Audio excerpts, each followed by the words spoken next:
ଚାନ୍ଦ କା ଝିଙ୍ଗୋଲା ନାଁଟା ଶୁଣିବାକୁ ବହୁତ ଫନି ଲାଗୁଛି ନା।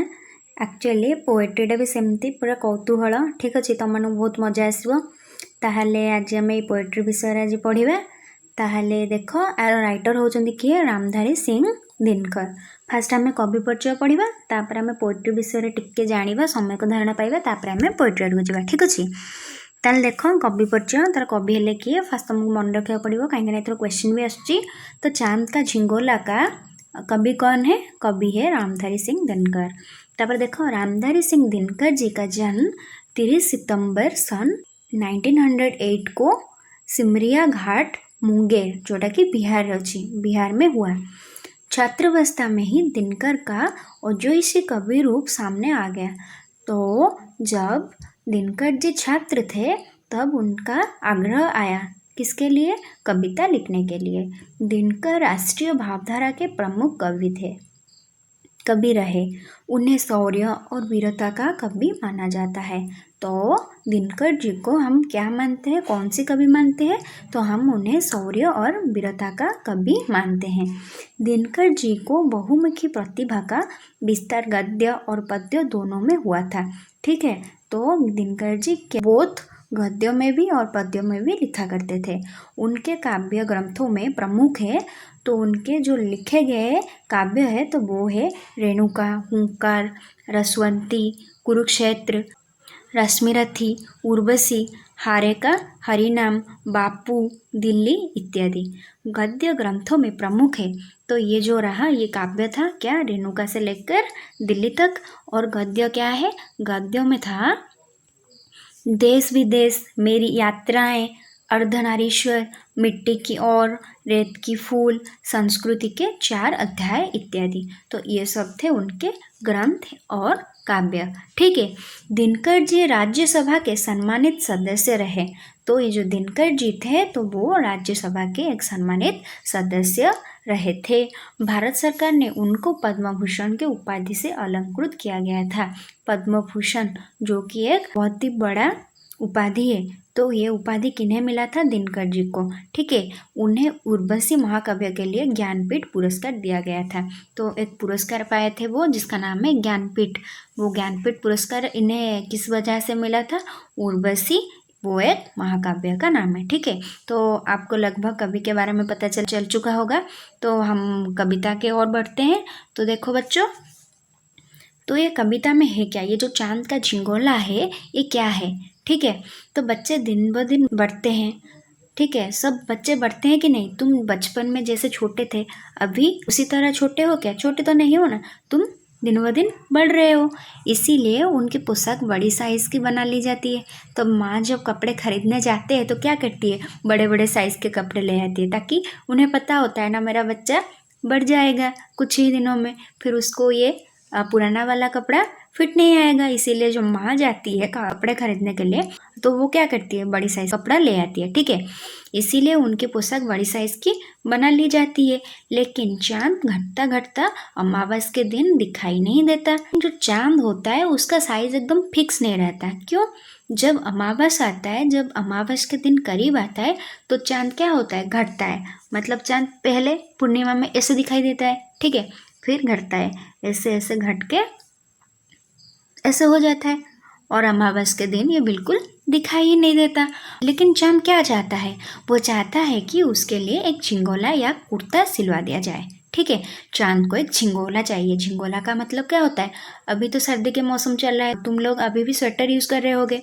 ठीक है, तो चांद को भी मन है क्या पहनने को? झिंगोला। तुम जैसे मम्मी से कहते हो मम्मी मुझे आज ये चाहिए वरना मैं आज पढ़ाई नहीं करूँगा। इसी तरह चांद भी कहता है क्या? चांद को भी एक झिंगोला या फिर एक कुर्ता चाहिए। माँ पूछती है बेटा किस नाप का बनाया जाए? तो जब चांद जिद कर बैठता है माँ के पास कि उसे क्या चाहिए, एक झिंगोला या फिर कुर्ता चाहिए, तो माँ उसे पूछते है ठीक है बेटा मैं तुम्हें कुर्ता सिलवा के दिला दूंगी, पर कौन सी साइज़ में तुम्हें बना के दूँ? क्यों? उसका साइज़ तो फिक्स नहीं होता ना, जैसे तू रोज़ रोज़ पहन सके। तो माँ चाहती है कि मैं एक ऐसा कपड़ा सिलवाऊँ जैसे कि मेरा बच्चा उसे रोज़ रोज़ पहन सके।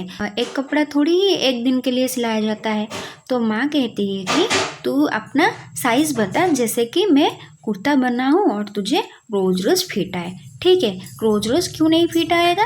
क्योंकि चांद का साइज बढ़ता घटता रहता है, कभी बढ़ता रहता है। ठीक है, इसमें एक मजाक और व्यंग है। ठीक है, तो मैं भी पहले से तुम्हें कह चुकी हूँ, ये कैसा कविता है? एक मजाक, फनी टाइप।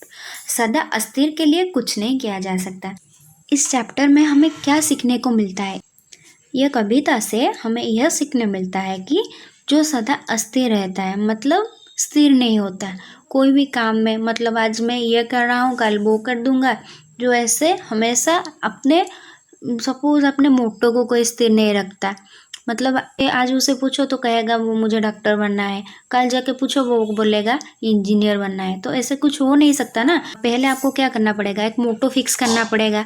तो हमेशा जो लोग शांत स्वभाव के होते हैं तो वो लोग जिंदगी में बहुत आगे जाते हैं, और जो लोग अस्थिर होते हैं उनका कुछ किया ही नहीं जा सकता।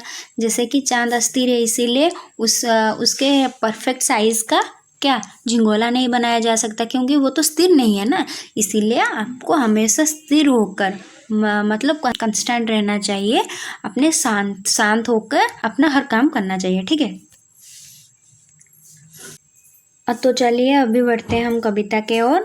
हट कर बैठा चांद एक दिन, माता से वह बोला, सिलवा दो माँ मुझे ऊन का मोटा एक झिंगोला।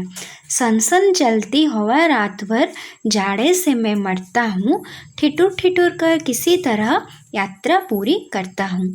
आसमान का सफ़र और यह मौसम है जाड़े का, न हो अगर तो लादो कुर्ता ही कोई भाड़े का। बच्चे की सुन बात, कहा माता ने, अरे सलोने, कुशल करे भगवान, लगे मत तुझको जादू टोने। जाड़े की तो बात ठीक है, पर मैं तो डरती हूँ, एक नाप में कभी नहीं तुझको देखा करती हूँ। कभी एक उंगल भर चौड़ा, कभी 1 फुट मोटा, बड़ा किसी दिन हो जाता है और किसी दिन छोटा। घटना बढ़ता रोज किसी दिन, ऐसे भी करता है, नहीं किसी की आंखों का तू दिखलाई पड़ता है। अब तू ही यह बता, नाप तेरी किस रोज लिवाए, सी दे एक झिंगोला जो हर रोज बदन में आए। तो देखिए, हटकर बैठा चांद एक दिन, माता से वो बोला। तो एक दिन जो चांद है, चांद पता है क्या है? चांद जो जिसे हम क्या कहते हैं? चंदा मामा कहते हैं। ठीक है, तो चांद हटकर बैठा, मतलब क्या होता है? हटकर जिद्दी। ठीक है, एकदम जिद में रहा कौन? चांद। और क्या बोला? माता से बोला। आप लोग भी जिद करते होगे, किसके पास? माता के पास, अपने माँ के पास आप लोग भी जिद करते होगे, मतलब आज मुझको ये चाहिए वरना मैं ये काम नहीं करूँगा, आज मुझे अगर ये ना मिला तो आज मैं पढ़ाई नहीं करूँगा। तो ठीक है, इसी तरह चांद भी जिद करता है, किसके पास? अपने माता के पास। क्या बोलता है? सिलवा दो माँ मुझे ऊन का मोटा सा एक झिंगोला, कि माँ मुझे मोटा सा एक झिंगोला सिलवा के दो। क्यों? ऊन मतलब क्या? ऊन मतलब जो ऊल होता है। ठीक है, ऊल भेड़ बकरी के बालों से बनाया जाता है ऊल, उसे ऊन कहते हैं हिंदी में। ठीक है, इंग्लिश में इसे ऊल कहते हैं। जो हम सर्दी में क्या स्वेटर वगैरह पहनते हैं तो वो ऊल का होता है ना। ठीक है, तो हटकर मतलब चांद एक दिन जिद करता है, किसके पास? अपने माँ के पास। क्या बोलता है जिद करके? ये बोलता है कि सिलवा दो माँ मुझे ऊन का मोटा एक झिंगोला। मुझे भी क्या चाहिए? एक झिंगोला, मतलब स्वेटर जो कमीज कहते हैं वो चाहिए, वो भी मोटा सा। किसका? ऊन का। ऊन का एक मोटा सा झिंगोला चाहिए। तो वो माँ से कहता है कि मुझे एक ऊन का मोटा सा झिंगोला सिलवा के दो। सनसन चलती हवा रात भर, जाड़े से मैं मरता हूँ। तो रात में चांद का काम क्या है? चांद तो रात भर घूमता रहता है, आसमान का सफ़र करता रहता है।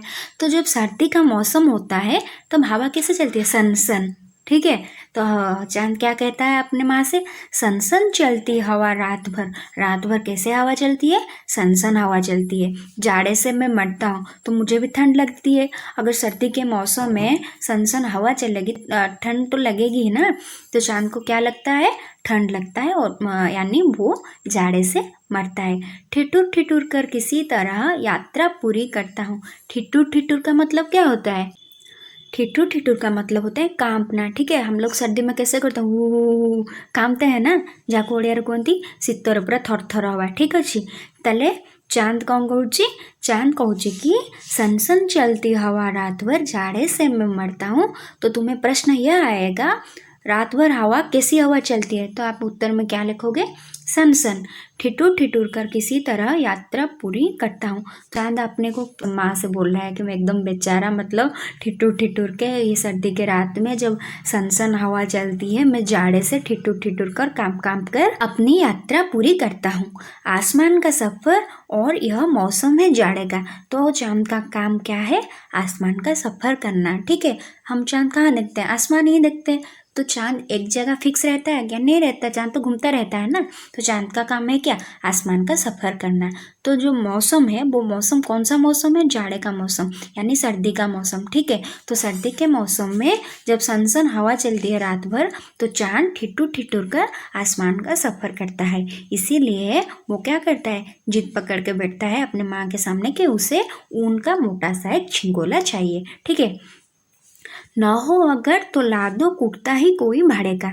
या फिर वो माँ से कहता है, अगर आप मेरे लिए एक सिलवा नहीं सकते हो क्या, झिंगोला सिलवा नहीं सकते हो, तो आप एक भाड़े के ही ले आओ। ठीक है, भाड़े के ही ले आओ, कुर्ता ले आओ, अगर आप मेरे लिए कुर्ता सिलवा नहीं सकते। तो यहाँ तक हम आज डिस्कशन करेंगे, जो बात का है वो अगले क्लास में डिस्कशन करेंगे। तो और एक बार मैं बताती हूँ, ठीक है, रिवाइज कर देती हूँ। तो और एक बार पढ़ती हूँ, देखो। हटकर बैठा चांद एक दिन माता से वो बोला। एक दिन चांद जिद पकड़ कर बैठ गया और किससे बोला, अपने माता से बोला। क्या बोला, सिलवा दो माँ मुझे ऊन का मोटा सा एक झिंगोला। तो चांद को कैसा झिंगोला चाहिए, ऊन का एक मोटा सा झिंगोला चाहिए। तो एक दिन चांद हटकर किसके पास बैठा था, अपने माता के पास। सनसन चलती हवा रात भर जाड़े से मरता हूँ। तो रात भर कैसी हवा चलती है, सनसन हवा चलती है। तो ठिठुर ठिठुर कर किसी तरह यात्रा पूरी करता हूँ। तो चांद ठिठुर ठिठुर मतलब काम कर, मज़ा आ रहा है ना, अगर आ रहा है तो कमेंट करके ज़रूर बताना। ठीक है, नहीं तो मुझे कैसे पता चलेगा कि तुम्हें मज़ा आ रहा है कि नहीं। ठिठुर ठिठुर कर किसी तरह यात्रा पूरी करता हूँ। तो चांद ठिठुर ठिठुर कर अपना मतलब काम कर आसमान की जो सफ़र है वही यात्रा पूरी करता है। आसमान का सफ़र और यह मौसम है जाड़े का। तो कैसे मौसम है, जाड़े का मौसम है। न हो अगर तो ला दो कुर्ता ही कोई भाड़े का। अगर चांद माँ से क्या कहता है, जिद पकड़ कर, अगर तुम मेरे लिए कुर्ता नहीं सिला सकते तो क्या करो, एक कुर्ता भाड़े का ले आओ। ठीक है, I think this class will help you to understand this poem. अगर आपको समझ में आ रहा है तो प्लीज़ वीडियो को लाइक कीजिए and please subscribe to my channel. Thank you.